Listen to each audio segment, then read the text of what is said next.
එළියට ආවට ගොඩක් කට්ටිය යන්නේ නැති ලස්සන view point එකක් තියෙනවා 360 view point එක.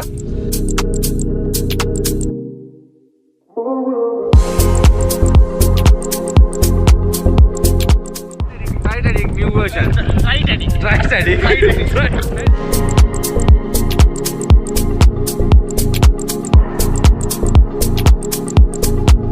හැම පැත්තක්ම ආවරණය වෙන විදිහට තමයි මේ හෝටලේ හදලා තියෙන්නේ. නේචර් පැත්ත හැම පැත්තම ආවරණය විදිහට තමයි මේ හෝටලේ හදලා තියෙන්නේ. පෙන්නන්න බෑන්ටි මේ. මේ ග්ලාස් වතුර බොන්න. මේ වුණ වතුර බොන්න ගෙනා කට්ටිය මොනවාද? වතුර බොන්න තමයි මේ වගේ. මේ ග්ලාස්. මේ ග්ලාස් වල තමයි දැන් මේ හෝටලේට ආපුවම විශේෂත්වයක් තියෙනවා. ඔයගොල්ලෝ කවුරුත් දන්න කරනවා මේ ග්ලාස් වල තමයි වතුර දෙන්නේ.